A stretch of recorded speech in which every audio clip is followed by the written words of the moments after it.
بسم الله الرحمن الرحيم والصلاة والسلام على سيد المرسلين أما بعد أعوذ بالله من الشيطان الرجيم بسم الله الرحمن الرحيم يا أيها الذين آمنوا إذا تداينتم بدين إلى أجل مسمى فاكتبوه صدق الله العظيم. وقال النبي صلى الله عليه وسلم تعاشروا كالإخوان وتعاملوا كالأجانب أو كما قال صلى الله عليه وسلم. صدق الله العظيم وصدق رسوله النبي الكريم ونحن على ذلك من الشاهدين. میرے محترم بزرگوں عزیزوں، موجودہ دور میں ہم آپسی جھگڑوں کا اور آپسی فسادات کا بہت زیادہ شکار ہیں. رشتوں میں ایک دم چپقرش پیدا ہو جاتی ہے اور نامناسبت پیدا ہو جاتی ہے اور بہت قریبی دور والے بن جاتے ہیں اور سگے پرائے ہو جاتے ہیں. یہ تمام ان بگاڑوں سے الگ ہیں جو ادھر ادھر کے بگاڑ ہیں. ان بگاڑوں سے الگ ہمارے معاشرے میں ایک بگاڑ وہ پایا جاتا ہے جو اپنائیت کو ختم کر رہا ہے. اپنائیت کے ختم ہونے کی مختلف بنیادوں میں، مختلف وجوہات میں ایک وجہ معاملات کی خرابی ہے. معاملات کا تعلق ایک طرف جہاں تجارت سے ہے، کاروبار سے ہے، وہیں آپس میں لین دین اور آپس میں ایک ساتھ مل کر کوئی کام کرنے یا باپ کا اولاد کے ساتھ کسی کام میں لگنے یا اولاد کا باپ کے ساتھ کسی کام میں لگنے یا بھائی کا کسی کاروبار میں شریک ہونے، ان تمام چیزوں سے بھی تعلق ہے. شریعت نے اصول بنایا ہے کہ آنے والے زمانے میں بے احتیاطیوں کی وجہ سے آنے والے زمانے میں جو بگاڑ پیدا ہونے والا ہے اور بے احتیاطیوں کی وجہ سے پیدا ہونے والے اس بگاڑ کی بنیاد پر آپس میں جو بدگمانیاں اور جو لڑائیاں پیدا ہوں گی ان کو شروع میں پیدا کر لو تاکہ وہ نتیجہ خراب نہ ہو. وہ پیدا کرنا کیا ہے؟ اگر آپ سے کسی نے قرض لیا، آپ کا بہت قریبی ہے، آپ نے کہا بھائی لکھ لو اور مدت طے کر لو، آپ 1 مہینے میں یا 5 مہینے میں یا 6 مہینے یا 1 سال میں آپ دیں گے. آج کی تاریخ ہے، اس تاریخ میں آپ اس قرضے کو لے رہے ہیں اور آج کے بعد 1 سال کے بعد آج ہی کی تاریخ میں آپ یہ مجھے قرضہ واپس کریں گے. ہم بیٹھ کر اس کو لکھ لیتے ہیں اور لکھ کر 2 لوگوں کو گواہ بنا کر ان کے دستخط کر کے اس کی 1 کاپی آپ محفوظ رکھیں، 1 کاپی میں محفوظ رکھوں اور 1 کاپی ان دونوں گواہوں کو دے دی جائے. شریعت کا یہ اصول ہے. کسی بھی طرح کا قرضہ ہو، کسی بھی طرح کا معاملہ ہو، جس معاملے کا تعلق مدت سے ہے، جس معاملے کا تعلق آنے والے وقت سے ہے، اس کو لکھ لو. اب دیکھنے والا کہے گا یار تو میرا کتنا قریبی دوست ہے، تو میرا سگا بھائی ہے، تجھے مجھ پہ بھروسہ نہیں، تجھے مجھ پہ بھروسہ نہیں. اگر موجودہ دور کے اعتبار سے میں کہوں تو واقعی مجھے کسی پہ بھروسہ نہیں. میں یہ کہہ سکتا ہوں کسی پہ بھروسہ نہیں. شریعت یہ کہہ رہی ہے کہ یہ جو تیرا بھائی ابھی تجھ سے ناراض ہوگا، اس ناراضگی میں کوئی وجہ نہیں ہے اور کوئی پریشانی نہیں ہے. کیوں؟ اس لیے کہ تیرے شریعت کے اصول پر عمل کرنے کی وجہ سے اگر یہ وقتی طور پر ناراض بھی ہو رہا ہے اللہ اسے راضی کر دے گا. لیکن آج تو نے لکھ کر طے کیا، 2 کو گواہ بنایا، رقم بھی لکھ لی، آنے والے وقت کے اعتبار سے طے ہو گیا کہ فلاں تاریخ میں آپ کا یہ قرضہ ہم ادا کریں گے اور آپ ہمارا یہ قرضہ ادا کریں گے. 1 سال آیا، سال پورا ہونے سے 2 ہفتے 3 ہفتے یا مہینہ پہلے آپ نے یاد دہانی کے لیے اس کو وہ دکھا دیا کہ بھئی آپ نے فلاں تاریخ میں یا بیچ میں بھی اپنا ایک طریقہ ہوتا ہے آج کل تو واٹس ایپ پہ ویسے ہی بھیج دو. وہ کہنے لگے بھائی کیا قرض کا تقاضا کر رہے ہیں کہ نہیں، یاد دلا رہا ہوں آپ کو، کبھی آپ بھول جائیں. اب مہینہ پورا ہونے سے پہلے آپ نے اس کو یاد دلا دیا کہ بھئی یہ قرضہ آپ نے لیا تھا اور آپ کے پورا ہونے کی ادا کرنے کی تاریخ آ رہی ہے، اب بتائیے آپ کو یاد رکھنا اس کو فلاں تاریخ میں آپ نے ادا کرنا ہے۔ اب یہ لکھا ہوا ہے، دو گواہ موجود ہیں، نہ وہ رقم کا منکر ہو سکتا ہے اور نہ وہ تاریخ کی ادائیگی کا منکر ہو سکتا ہے، ادائیگی کی تاریخ کا منکر ہو سکتا ہے۔ اگر منکر ہوگا تو وہ دو گواہ گواہی دیں گے، اور وہ دو اگر مجمع میں بھی بات پہنچے گی تو وہ لکھت روپ میں سگنیچر کے ساتھ جو چیز مجمع میں پہنچے گی تو وہ مجمع یا جو وکیل وہاں ہوگا، وہ جو فیصلہ کرنے والا وہاں ہوگا، اس لکھے ہوئے کی روشنی میں صحیح سے فیصلہ کر سکتا ہے۔ یہ اصول سکھایا شریعت نے۔ میں یہاں دو تین باتیں آپ کے سامنے رکھنا چاہتا ہوں اس روشنی میں۔ پہلی بات تو یہ ہے کہ ایک باپ کا کاروبار ہے، 5 بیٹے ہیں، ایک بڑا بیٹا ہے، اس کے بعد 2-3 بیٹیاں ہیں، اس کے بعد بیٹے ہیں، یا 3 بیٹے ہیں، 4 بیٹے ہیں، 2 بیٹے ہیں۔ بڑا بیٹا کام کرنے لائق ہو گیا، چھوٹا بیٹا ابھی چھوٹا ہے، 2-3 بہنوں کا بیچ میں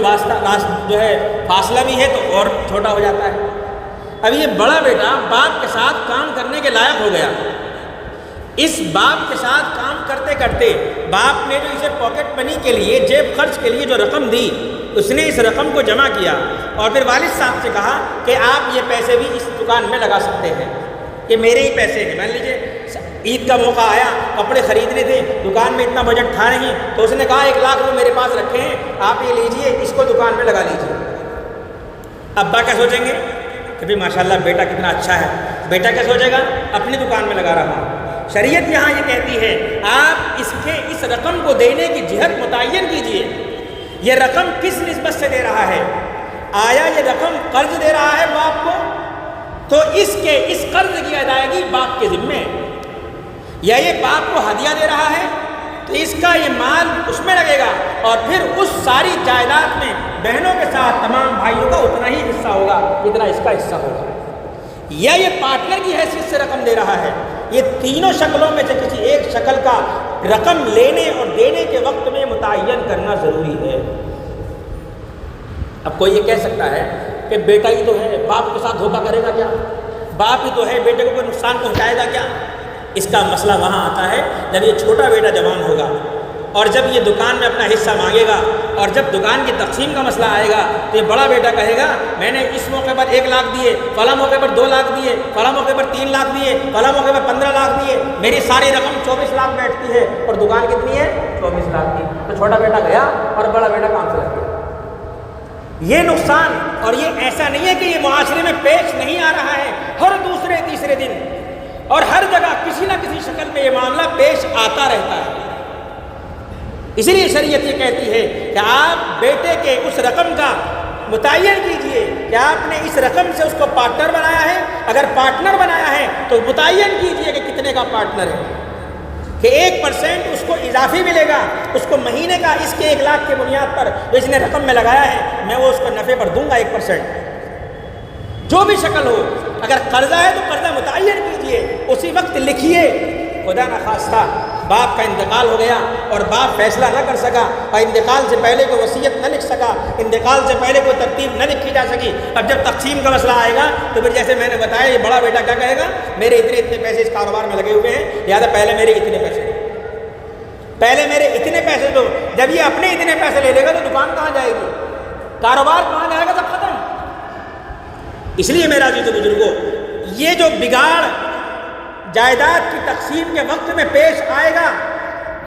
اب یہ جو باپ نے گڑبڑیاں کی ہیں، باپ نے جو کمیاں کی ہیں، اس کمی کی بنیاد پر جو 2 بیٹے لڑیں گے، ایک دوسرے کے خون کے پیاسے ہو جائیں گے، مائیں ان کی بیویاں اپنے بیٹوں کو اس سے نہ بولنے کی نصیحت کریں گی اور بتائیں گی تیرے تاؤ نے میرا سارا حق مارا ہے اور تیرے تاؤ نے ہمیں زمین پر لا کھڑا کر دیا، اور وہ چچا اور وہ تائی کے بچے اور تاؤ اور تائی کہیں گی کہ اس نے ہم پر ناحق الزام لگایا ہے، ہم نے ایسا اور ایسا اور ایسا، یہ سب چیزیں باتیں چلتی ہیں، یہ سب چل رہا ہے معاشرے میں۔ یہ میں کوئی سر پیر کی اوپر کی ہوا کی باتیں نہیں کر رہا ہوں، یہ وہ باتیں ہیں جو معاشرے میں پیش آ رہی ہیں۔ تو آنے والے وقت میں جو بدگمانیاں پیدا ہوتی ہیں، آنے والے وقت میں جو جھگڑے ہوتے ہیں، آنے والے وقت میں جو برائیاں پیدا ہوتی ہیں، ابھی وہ سب ہو جائیں گی۔ آپ نے لکھوا لیا، لکھت روپ میں طے کر لیا، 2 گواہ بنا دیے، تو وہ زیادہ سے زیادہ دوسری جگہوں پر یہ کہہ سکتا ہے لوگ باپ کو مجھ پہ بھروسہ نہیں، میں ان کا بیٹا ہوں، بھائی کو مجھ پہ بھروسہ نہیں، حالانکہ سگا بھائی ہوں، چھوٹا بھائی تو ہوں، ہم نے تو انہیں ہمیشہ عزت دی ہے، اور یہ ہم پر اتنا بھی بھروسہ نہیں کر رہے۔ وقتی طور پر یہ وہ برائیاں کر سکتا ہے، لیکن جب جائیداد کے تقسیم ہونے کا مسئلہ آئے گا اور پھر جب ہر چیز کا حساب لگے گا تب اسے پتہ چلے گا کہ اس لکھوانے کا کتنا فائدہ تھا۔ اس لیے میرے عزیز و بزرگوں، یہ ایک بہت اہم چیز ہے کہ آپ اگر کوئی کاروبار کرتے ہیں اور آپ کے ساتھ آپ کے مختلف بیٹے، کئی بیٹے ہیں اور یا کوئی اور شریک ہیں، جو بھی شریک ہے، مان لیجیے 2 بھائی شریک ہیں، تو وہ 2 بھائی جو بھی رقم دکان میں لگائیں تو وہ لکھی جائے کہ فلاں تاریخ میں آپ نے اتنی رقم لگائی، اس نے بھی لگائی۔ اگر یہی لگا رہا ہے تو یہ لکھے کہ تو قرض دکان کو دے رہا ہے کہ جسے تو وصول کرے گا، یا تو دکان کے ہدیہ دے رہا ہے کہ اس میں تیرا بھائی کے برابر کا حصہ ہے اور تیرا بھی برابر کا حصہ ہے، یا تو پارٹنر کی حیثیت سے اپنا مزید حصہ اس میں ڈال رہا ہے۔ تینوں شکلوں میں سے کوئی ایک شکل متعین ہو، جب تقسیم کا مسئلہ آئے گا تو نہ جھگڑا ہوگا اور نہ فیصلہ کرنے والوں کو کوئی الجھن ہوگی۔ جب بغیر لکھے معاملات طے ہوتے ہیں تو پھر فیصلہ کرنے والے بھی چکر میں پڑ جاتے ہیں، کس طرح فیصلہ کریں۔ اس لیے شریعت نے اصول بنایا، آپ روپیہ بھی اگر کسی کو دے رہے ہو تو تاریخ لکھ لو، مال کسی کو دے رہے ہو تاریخ لکھ لو۔ اور لکھنے کا طریقہ یہ نہیں جیسے دکاندار کرتے ہیں کہ سامان لے کر گیا اور اپنے پاس لکھ لیا، نہیں، بلکہ ایک ڈائری خریدار کے پاس ہو، ایک دکاندار کے پاس ہو، اور جس وقت ڈائری میں چڑھایا جائے اسی وقت وہ خریدار بھی اپنی ڈائری میں چڑھائے، اور وہ خریدار اس کی ڈائری پر سگنیچر کرے اور یہ دکاندار اس کی ڈائری پر سگنیچر کرے۔ کیوں؟ اس لیے کہ ادھار لینے والے کو پتہ نہیں چلتا میں نے کتنا لے لیا۔ 10 روپے سے مہینے میں 300 ہو جاتے ہیں، 100 روپے سے مہینے میں 1000 روپے ہو جاتے ہیں، 3000 ہو جاتے ہیں، اور 1000 روپے سے 30,000 ہو جاتے ہیں۔ تو حساب لگتا ہے کہ ہم نے تو اتنا نہیں لیا۔ تو یہ طریقہ ہے لکھنے کا، یہ طریقہ ہے لڑائی جھگڑوں سے بچنے کا۔ یہ بہت اہم چیز ہے، اگر ہم نے اس پر عمل کر لیا تو انشاءاللہ ہماری زندگی سے سارے بگاڑ ختم اور ساری پریشانیاں ختم۔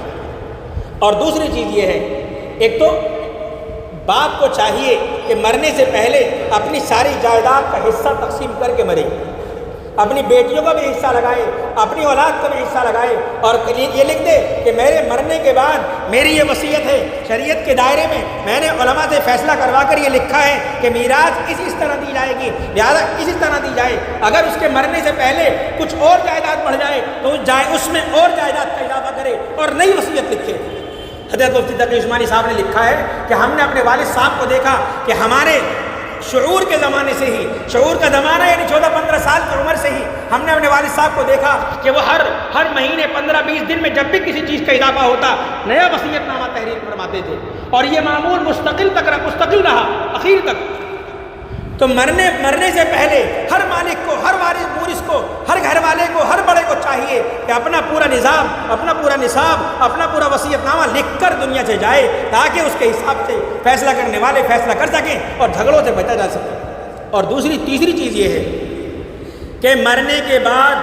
باپ کو دفن کرنے کے بعد، مورث کو دفن کرنے کے بعد 2-3 دن کا سوگ ہے، اس سے زیادہ سوگ کی اجازت نہیں ہے۔ پہلا کام یہ ہے کہ میراث کو تقسیم کیا جائے۔ یہاں یہ کہنے والے بہت ملیں گے کہ ابھی باپ کی قبر کی مٹی نہیں سوکھی اور انہوں نے مال پر جھگڑا شروع کر دیا، انہوں نے مال کی تقسیم شروع کر دی۔ کہنے والوں کو، لیکن بعد میں جھگڑے سے بہتر ہے، بعد میں جب یہ 2 کاروبار ساتھ کر رہے ہیں، اب ان کی بیویاں الگ، اس کی بیوی الگ، اس کے بچے الگ، اس کے بچے الگ، اس کے 4 بچے، اس کے 2 بچے، اس کا خرچہ زیادہ، اس کا خرچہ کم ہے، اس کے بچے بڑے اسکول میں پڑھ رہے ہیں تو بڑی کلاس میں ہونے کی وجہ سے، اس کے بچے چھوٹے اسکول میں پڑھ رہے ہیں چھوٹی کلاس میں ہونے کی وجہ سے، یہ جوان زیادہ کھاتے ہیں، یہ چھوٹے کم کھاتے ہیں، مختلف باتیں ہو سکتی ہیں۔ اب وہ کہے گا میرا خرچہ اتنا نہیں ہے، تیرا خرچہ زیادہ ہے، میرا خرچہ اتنا نہیں ہے، تیرا خرچہ زیادہ ہے، اس بات پر جھگڑے ہوں گے۔ اس لیے ان جھگڑوں سے پہلے شریعت کہتی ہے کہ مرنے والے کے مرنے کے فوراً بعد 3 دن کا سوگ منایا جائے، اس کے بعد جو جائیداد ہے، جو باپ نے چھوڑا ہے، جو مورث نے چھوڑا ہے، اس سب کو تقسیم کر کے جس کا جتنا حصہ ہے اس کو تقسیم کر لیا جائے اور پھر اطمینان سے زندگی گزاری جائے۔ جائیداد پر جھگڑے ہونے سے پہلے جائیداد کے تقسیم کرنے کا فائدہ یہ ہے کہ بعد میں سب محبت سے رہیں گے۔ تقسیم تو ہونا ہی ہے، اس گھر میں سارے بھائی نہیں رہیں گے، کوئی ایک رہے گا یا 2 رہیں گے، سارے بھائی نہیں رہ سکتے، کل کو بھی الگ ہونا ہے، کل کو لڑ جھگڑ کے الگ ہو گیا، آج پیار سے الگ ہو جائے،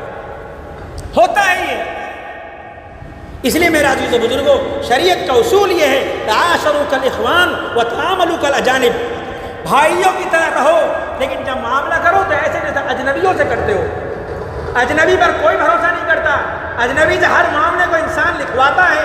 ایسے ہی اپنے بھائیوں سے بھی لکھواؤ، اپنے والد سے لکھواؤ، اپنی اولاد سے لکھواؤ، اپنی بہنوں سے لکھواؤ، اپنے رشتہ داروں سے لکھواؤ، خود بھی لکھو، ان سے بھی لکھواؤ، ایک سلپ ان کے پاس بھی ہو، ایک سلپ آپ کے پاس بھی ہو۔ ایسے آپ قرضہ دیتے ہیں یا قرضہ لیتے ہیں، کاروبار کرتے ہیں، خریداری میں ادھار نقد چلتا ہی رہتا ہے، لیکن اس ادھار نقد کے وصول کرنے کا آسان طریقہ جو میں نے آپ کو بتایا کہ ایک ڈائری آپ کے پاس، ایک ڈائری اس کے پاس، آپ بھی لکھو، اور جب وہ لے کر جائے تو وہ بھی لکھے، اور اس کی ڈائری پر آپ کے دستخط ہوں اور آپ کی ڈائری پر اس کے دستخط ہوں۔ اگر اس طرح چلا تو انشاءاللہ میں سمجھتا ہوں کہ ہمارے معاشرے میں آپس کا جو بگاڑ ہے اس کی زیادہ تر وجہ معاملات کی خرابی ہے۔ اگر معاملات کو لکھ کر حل کیا جانے لگا تو خدا کی ذات سے امید ہے کہ یہ بگاڑ، یہ فساد، یہ لڑائیاں، یہ جھگڑے بہت جلدی ختم ہو جائیں گے، آپس کی محبتیں لوٹ آئیں گی، آپس کی نفرتیں محبتوں میں بدل جائیں گی، آپس کی قدورتیں پیار میں بدل جائیں گی، اور جب ایسا ہوگا تو پھر ایک وہ معاشرہ تیار ہوگا، اس معاشرے کی رسول اللہ صلی اللہ علیہ وسلم تمنا کر کے گئے تھے۔ اللہ تعالیٰ ہم سب کے لیے ہر بھلائی کو آسان کرے، اور اللہ ہم سب کی ہر برائی سے حفاظت فرمائے۔ وآخر دعوانا ان الحمد للہ رب العالمین۔